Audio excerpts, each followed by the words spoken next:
Donc, d'abord, je suis ingénieur de recherche CNRS dans un laboratoire d'archéologie à Oroc, qui regroupe des archéologues, des enseignants-chercheurs du CNRS, de l'ENS et de l'EPHE, et on est accueillis au sein de l'École normale supérieure.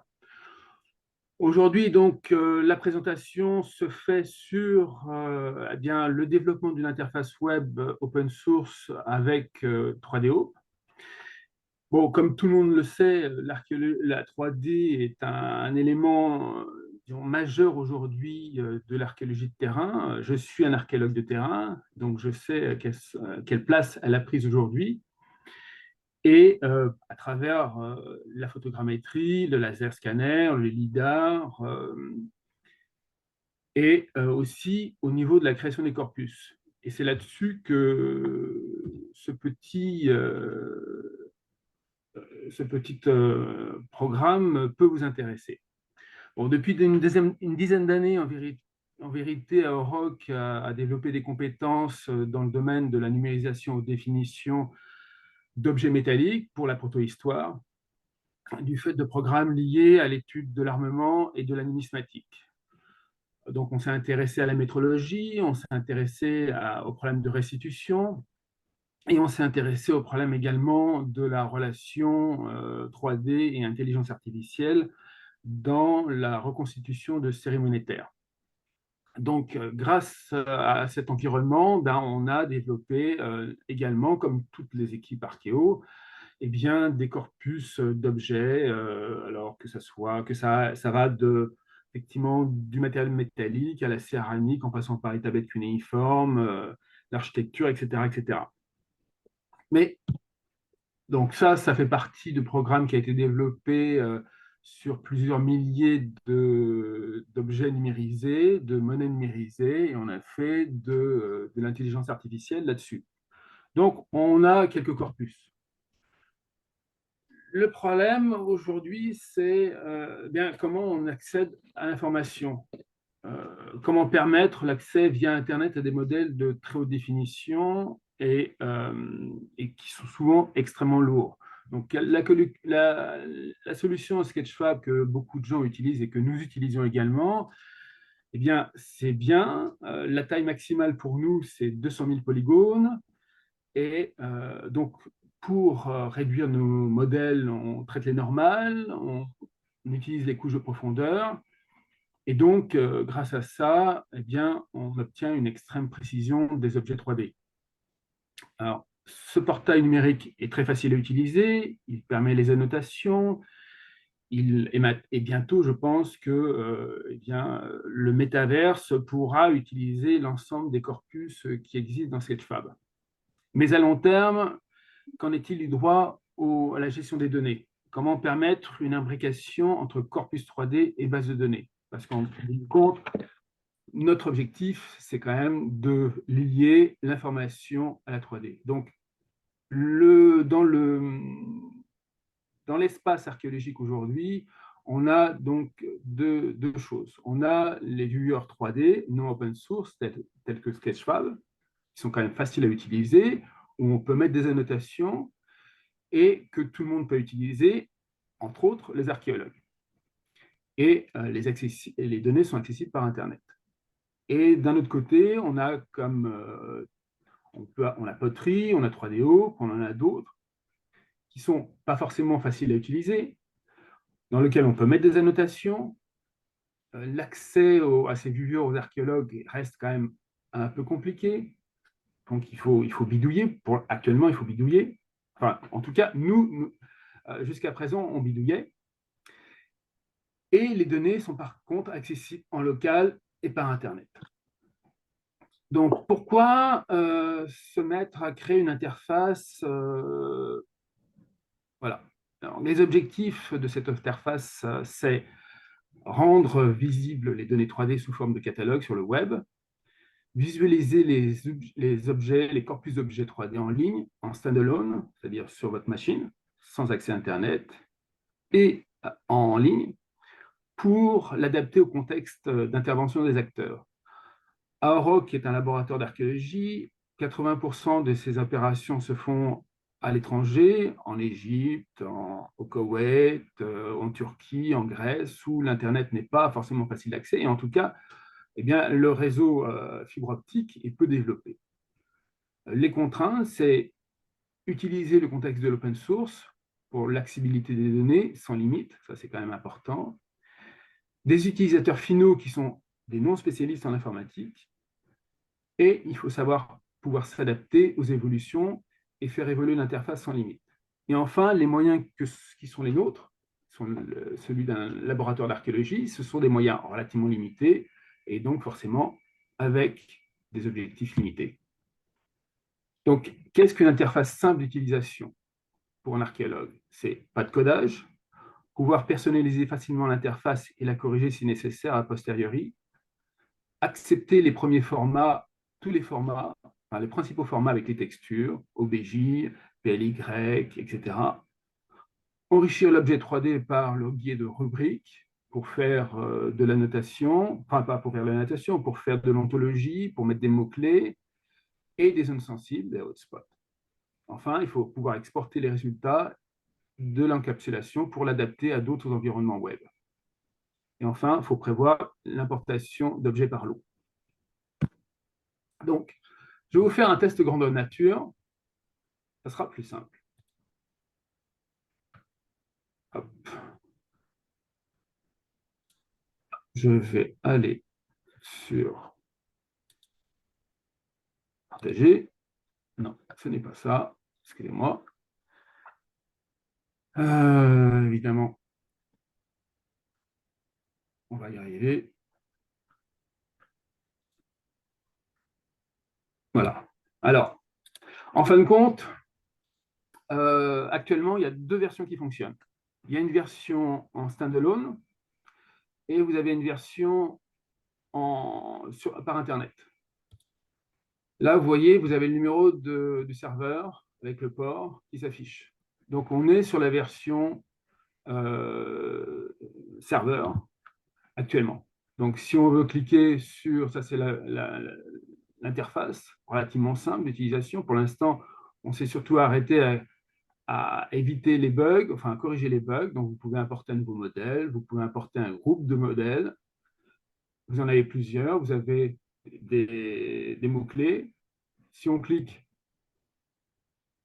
on a accès à l'objet 3D. Peut-être qu'on peut l'avoir sur 3DO. En fin de compte, c'est du 3DO. La seule chose, c'est qu'on va pouvoir y mettre un titre, un commentaire, un mot-clé.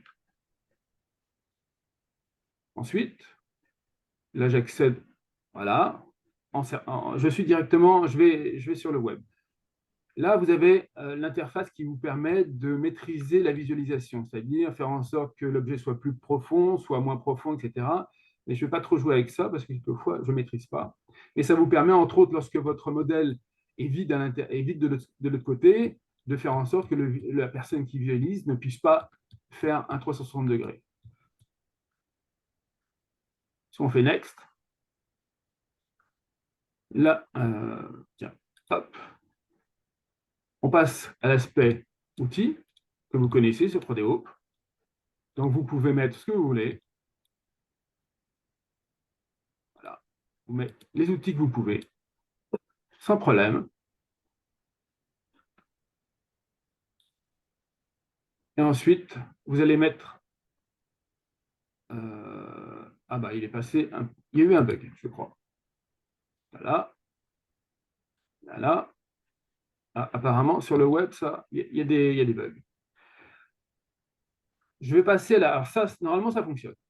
C'est-à-dire que la création des outils, la mise en place de hotspots sur le serveur fonctionne. Là, je vais passer à la version standalone.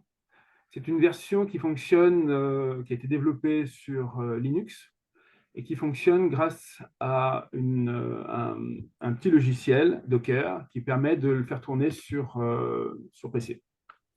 Donc, je vais importer mon modèle. Je vais faire en live. Hop.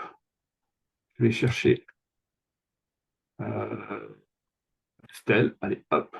Une stèle. Je vais mettre la texture. texture. Hop. Je crois qu'il y a un MLT. Voilà, il y a un MLT. Je vais mettre Stell. Keros.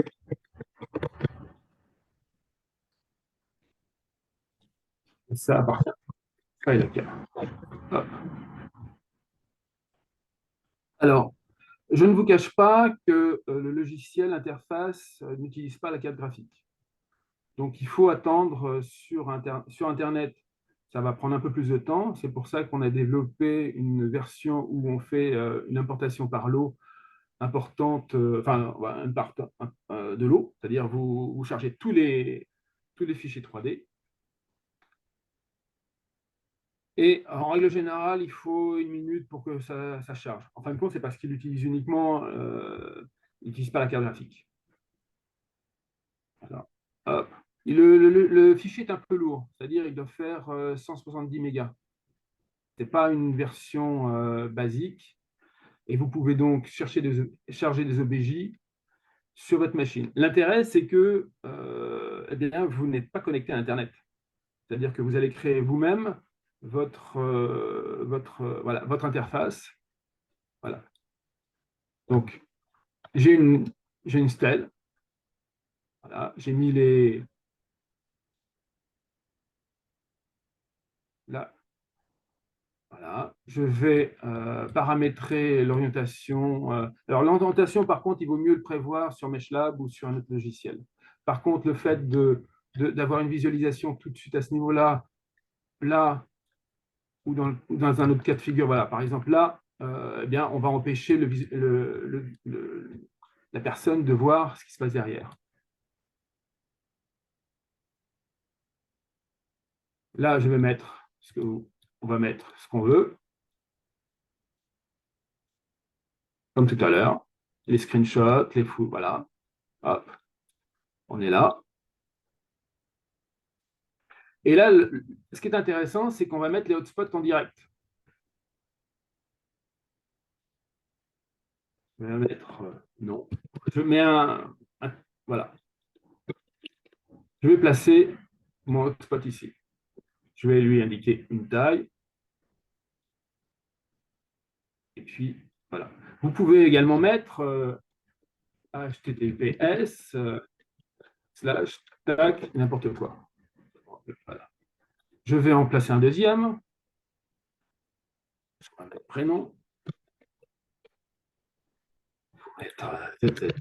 Et puis la même chose. On va placer l'objet ici. Je replay. Voilà. Voilà. Donc, vous avez votre objet. Vous avez votre spot. C'est-à-dire que lorsque je clique dessus, j'ai l'information. Voilà. Si vous voulez faire de la RTI, vous pouvez faire de la RTI, mais ça, tout le monde connaît.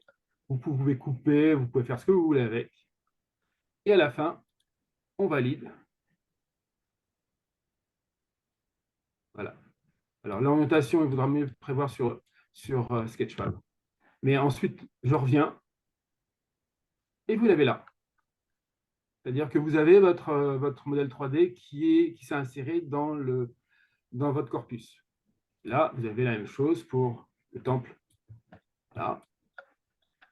Et là, je peux très bien revenir, dire, voilà, il me manque un élément. Alors, je suis obligé de refaire, il faudra peut-être... je veux rajouter un hotspot sur quelque chose. Rajouter. Tac. Je mets un critère.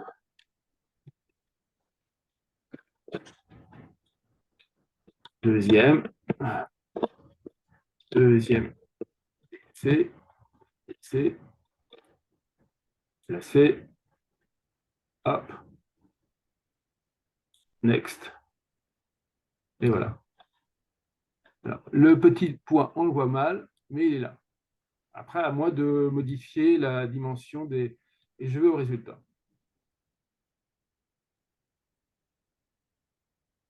Voilà. J'ai le résultat en live. Et si, voilà. Et donc, là, il y est.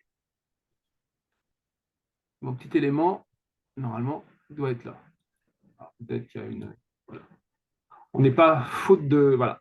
Donc, on peut... vous allez créer sur votre machine eh bien, toutes les pages HTML que vous voulez pour 3DO, avec les outils de 3DO. À vous ensuite, soit de créer une autre interface en utilisant les pages HTML, parce que vous pouvez très bien, voilà, vous pouvez les exporter, ces pages HTML. L'interface qu'on a créée, c'est une interface minimaliste, mais à vous de pouvoir, vous pouvez exporter les pages HTML comme dans 3DO. Donc c'est un peu voilà un peu le boulot qu'on a fait. Hop, partager. C'est un peu le boulot qu'on a fait avec nos moyens, c'est-à-dire pas grand-chose en vérité. J'ai perdu ma souris. Ah, voilà. C'est un peu le... Voilà. Avec nos moyens, on a fait ça. Aujourd'hui, je dirais qu'à la fois, on recherche des partenaires parce que je pense que on veut partager le fruit de notre travail et je pense que ça peut être intéressant pour d'autres personnes de faire ce genre de choses. On va continuer de toute façon à développer, toujours avec nos moyens, avec la vitesse qui va avec, c'est-à-dire qu'il nous a fallu quand même 3 ans avec 3000 euros pour aboutir à ça. Donc, on ne peut pas dire qu'on a été très rapide. Donc, l'intérêt, c'est de pérenniser. Ce qu'on veut, c'est pérenniser cette notion de simplicité d'utilisation pour les utilisateurs. On n'a pas besoin d'être... N'importe qui peut le faire. Alors, il faut corriger certains bugs. Il y a des bugs, évidemment. Il y a des choses qu'il faut faire évoluer. Ça, c'est évident. Je pense qu'il faut favoriser aussi son utilisation dans d'autres applications qui existent parce que je pense que ce n'est pas une mauvaise idée. Après, on a d'autres. Je pense que les objectifs à l'avenir, c'est sauvegarde des informations par une synchronisation client-serveur, c'est-à-dire que vos données sur votre portable, vous allez les synchroniser avec une base de données sur un serveur, et donc ce que vous aurez, c'est une image sur votre machine, c'est une image que vous aurez sur votre serveur, et lorsque vous voudrez ensuite partir à l'étranger, bah, vous ferez la même chose, vous ferez la mise à jour, et donc vous pourrez partir sur le terrain avec l'ensemble de votre corpus. Ce qui est quand même, pour les archéologues à l'étranger, pas mal du tout. Après, il y a des problèmes de sécurisation, je pense que on peut faire beaucoup, beaucoup, beaucoup. Il y a les problèmes d'ontologie. Je pense que on n'est pas mauvais, on n'est pas extraordinaire, mais on n'est pas mauvais. Mais je pense que voilà, c'est un outil assez simple qui nous a demandé un peu de temps. Il faut avoir pour l'avenir, je pense que voilà, à vous, à vous les studios, je dirais. Merci beaucoup.